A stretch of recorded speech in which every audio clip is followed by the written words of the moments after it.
احسان دانش صاحب کی آپ بیتی جہان دانش سے اقتباسات کا سلسلہ جاری ہے۔ آج میں ان کی آپ بیتی سے ایک بہت دلچسپ قصہ سناؤں گا جو ان کے اور آغا حشر کاشمیری کے درمیان مقدمے بازی کے سلسلے میں ہے۔ اس اقتباس کا نام ہے سفر کلکتہ۔ آئیے سنتے ہیں۔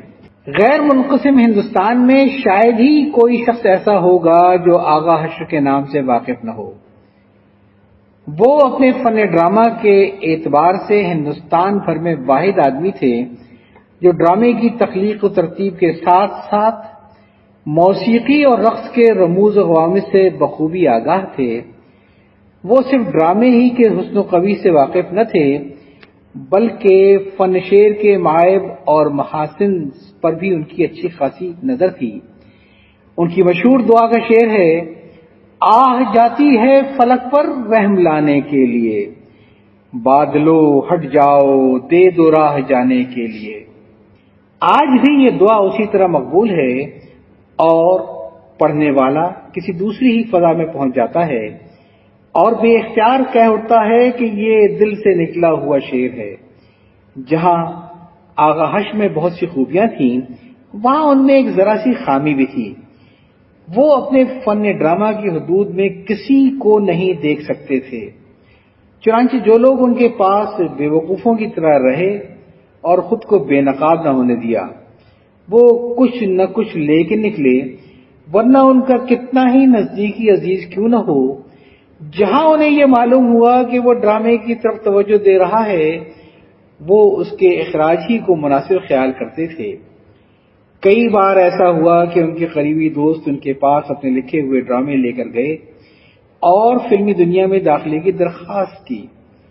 آغا صاحب نے انہیں نہایت محبت سے رکھا، ہر طرح کی تواضع کی، مگر تھوڑے ہی دنوں بعد یا تو ڈرامے میں نقائص نکال کر واپس کر دیا یا جسے ذرا اونچا خیال کیا اسے اپنے پاس سے رقم دے کر چلتا کر دیا اور کہہ دیا، یہاں بہت سے ڈرامے آئے ہوئے ہیں، اپنے نمبر پر سے دیکھ لیا جائے گا، اگر معیار پر پورا اترا تو مزید رقم روانہ کر دی جائے گی، اتنے دنوں آپ کہاں انتظار کریں گے، فی الحال جو کچھ رقم مل رہی ہے اسی پر اکتفا کریں اور باقی کی امید رکھیں۔ میں جن دنوں کتب خانہ میں 20 روپے ماہانہ پر ملازم تھا، انہی دنوں بشیر ہندی صاحب نے ایک فلمی پرچے کا اجرا کیا اور اس کا ایڈیٹر مجھے بنایا۔ میں نے اس کا نام فلمستان رکھا۔ شروع میں تو اس نام پر بڑی لیزیں ہوتی رہی اور اخباروں نے بھی اس نام کی ترکیب پر اعتراض کیا، لیکن میں یہ سوچ کر خاموش رہا کہ جب لاپتہ، گنجل عرش، لبے سڑک اور امام باڑہ وغیرہ ترکیبیں اردو میں رائج ہو سکتی ہیں تو فلمستان بھی غلط نہیں۔ چنانچہ آج فلمستان عام ہے اور کوئی معترض نہیں ہوتا۔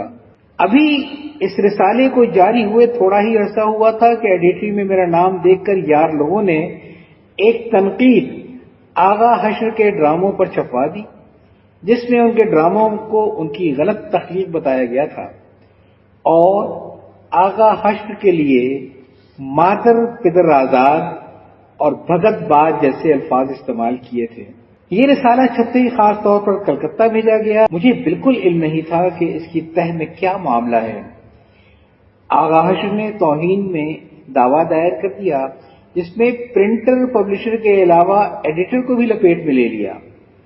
گیلانی پریس کی معرفت سمن آتے رہے جو میری اطلاع کے بغیر واپس جاتے رہے۔ اس کے بعد وارنٹ جاری ہو گئے۔ پرنٹر پبلشر جناب بشیر ہندی تو مجھے اطلاع دیے بغیر کلکتے چلے گئے۔ ایڈیٹر چونکہ میں ہی تھا اس لیے میں خود ہی تھانے میں حاضر ہو گیا۔ معاملہ قابل ضمانت تھا لیکن میری ضمانت نہیں ہو سکی اور لاہور سے کلکتہ تک ہتکڑیوں میں پہنچایا گیا۔ میں اپنے بے قصور ہونے پر مطمئن تو ضرور تھا لیکن ہتکڑی ذرا سخت تھی کہ میرے ہاتھ لہو لہان ہو گئے۔ میں خاموش رہا۔ کلکتہ کے قریب جب میرے نگہبان نے میری کلائیوں سے خون ٹپکتا ہوا دیکھا تو افسوس کا اظہار کیا اور دونوں ہتکڑیاں میرے ایک ہی ہاتھ میں لگا دیں۔ پھر کہنے لگا، مجھے پہلے ہی کیوں نہ بتایا؟ چپ کیوں رہے؟ میں نے کہا، تم نے میرا ایک ہاتھ آزاد کر دیا، کیا یہ قانون شکنی نہیں ہے؟ اس نے کہا، ذمہ دار تو میں ہوں اور جواب دہ میں ہی ہوں گا، میں نپٹ لوں گا۔ میں خاموش ہو گیا اور کھڑکی سے باہر دیکھنے لگا۔ سپاہی کے ساتھ کلکتہ کے اسٹیشن پر اترا۔ بہت سی نظریں میری طرف اٹھیں، لیکن میری اجنبیت نے انہیں زیادہ سوچنے کا موقع نہ دیا۔ سپاہی میری ہتھکڑیوں کو زنجیر پکڑے چلتا رہا اور مجھے لے کر عدالت کے کمرے میں داخل ہو گیا، جہاں مجرم اور معصوم دونوں ایک ہی اصطلاح میں منسلک ہوتے ہیں، جہاں قانون کے ٹھیکیدار کچی عقلوں کو جھوٹی تسلیوں میں مبتلا رکھتے ہیں، جہاں عمال کے فیصلے تذبذب کے پنجرے میں رنگ برنگی بولیاں بولتے رہتے ہیں، کیونکہ ان کی ڈگریاں اصل میں جرائم اور زبوکاری کے لائسنس ہوتے ہیں۔ ان کے قلم گومگو کی وادیوں میں رینگتے اور ان کے مصاحب رنگا رنگ سبوسانوں کو جنم دیتے رہتے ہیں، جن کے ضمیر رشوتوں کی دھوپ اور آزاد خیالی کی لو سے بنجر ہو جاتے ہیں۔ کرسی عدالت پر ایک سیاہ فام معمولی شکل و صورت کا انسان بڑے تدبر سے بیٹھا کچھ لکھ رہا تھا۔ سپاہی نے اپنے تھیلے سے کچھ کاغذ نکال کر اس کے سامنے سرکا دیے اور اس نے کاغذوں کی خانہ پوری دیکھ کر میز کے چاروں طرف نظر گھمائی اور ذرا توقف کر کے سپاہیوں کو اشارہ کیا، جس کے معنی تھے کہ بند کر دو۔ میرے جاتے ہی نگہدار نے حوالات کا دروازہ کھول دیا اور میں سیدھے سبھاؤ اندر چلا گیا۔ جیسے کچی کلیوں کا کبوتر سرکنڈے کے اشارے پر اجنبی ڈربے میں داخل ہو جاتا ہے۔ اگرچہ حوالات کے تاریک میدے میں ایک جسم کا اضافہ ہو گیا، لیکن ابھی اس میں بڑی گنجائش تھی۔ سب نے ایک بار میری طرف دیکھا، مگر صرف ایک داڑھی والے نے پوچھا، کہاں سے آئے ہو میاں؟ لاہور سے، میں نے جواب دیا۔ میرے بائیں بازو کی طرف ایک شخص نے اپنے ساتھی سے کہا، چھوڑو چھوڑو، پنجاب سے آیا ہے، جہاں عورتیں اپنے مردوں کو انگریزی فوج میں بھیج کر فخر محسوس کرتی ہیں، جہاں کے مسلمان انگریزوں کی حمایت میں مسلمانوں کے مقدس مقامات پر گولہ باری کر دیتے ہیں اور خود کو مسلمان بناتے ہیں۔ میں حیران تھا کہ دیکھنے میں تو یہ باشرہ آدمی معلوم ہوتا ہے، لیکن بڑا کینہ پرور انسان ہے۔ بھلا حوالات میں اس قسم کی باتوں کی کیا ضرورت ہے؟ غصہ تو مجھے آیا، لیکن وہ جگہ ایسی نہ تھی کہ معاملے کو بڑھایا جاتا۔ خاموش خون کے جیسے گھونٹ پی کر رہ گیا۔ دائیں بازو والے نے اپنے برابر والے سے مدھم آواز میں کہا، جسے میں بھی سن سکوں، کوئی اونچا ہی ہے جو لاہور سے یہاں تک جھنجھنیوں میں آیا ہے؟ برابر والا، کیا خبر کون ہے، کچھ بولے تو پتہ چلے۔ میں خاموش تھا اور حوالات کی دیواروں پر سلاخوں سے باہر کے آنے جانے والوں کی پرچھائیاں دوڑ رہی تھیں۔ اتنے میں ایک 30-35 سال کا خشخشی داڑھی والا ملزم اٹھ کر میرے پاس آیا۔ کہاں سے، کس جرم میں آئے ہو میاں؟ لاہور سے، معصومیت کے جرم میں لایا گیا ہوں۔ آپ کہاں سے اور کس جرم میں آئے ہیں؟ میں نے بھی سوال نفی کر دیا۔ ملزم، کلکتہ ہی سے آیا ہوں اور بلوے کا مجرم ہوں۔ میں، بلوے کے مجرم ہیں؟ تو کیا کچھ لڑائی کا فن بھی جانتے ہیں آپ؟ وہ، ہاں کیوں نہیں، لٹ جانتا ہوں، اس نے جیتی جاگتی آواز میں کہا۔ میں، بس لٹ یا اور کچھ بھی؟ وہ، اور کیا جاننا چاہیے؟ میں، کچھ باغ یا بنوٹ میں سے بھی آتا ہے؟ وہ مسکرایا اور کیسے میں مجھے ایک لب چلغوزے نکال کر دیے، پھر بیڑی نکال کر بولا، بیڑی پیو، ان حرامزادوں نے آپ کو سگریٹ نہیں دی ہوگی۔ معلوم ہوتا ہے آپ کو فن سپہ گری میں کوئی دخل حاصل ہے، کیونکہ اس طرح کی باتیں مرد ہی پوچھا کرتے ہیں۔ میں، فی الحال تو قیدی ہوں، مگر استادوں کی خدمت کو عبادت خیال کرتا ہوں۔ وہ میری ملاقات سے بہت خوش ہوا اور وہیں سے اس نے مجھے اپنا پورا پتہ بھی دیا۔ وہ ایک وفادار، بہادر اور ٹھنڈے مزاج کا انسان تھا اور دوستوں کی امداد کے لیے ہر وقت اس کی جان حاضر تھی، جو معیاری اور وفادار لوگوں کا شعار ہے۔ تھوڑی دیر میں بشیر ہندی صاحب ایک وکیل کو لے کر آ گئے اور میری ضمانت ہو گئی۔ شام کا وقت تھا، ہم دونوں حفروزہ اخبار خادم کے دفتر میں چلے گئے۔ اخبار کے مالک جعفری صاحب نے مجھے دیکھ کر ایک کہا لگایا اور کہا، اللہ کی شان کے قربان جائیے، کیسے کیسے کام کے آدمی بھیجتا ہے۔ اس کے بعد فوراً چائے آ گئی اور اس دفترخانی گفتگو میں جعفری صاحب نے اپنا اخبار میرے سپرد کر دیا۔ چپکے سے کہا، فکر نہ کرنا، معقول مشاہرہ دوں گا۔ میں آپ کو جانتا ہوں اور آپ کی شہرت سے بھی آگاہ ہوں۔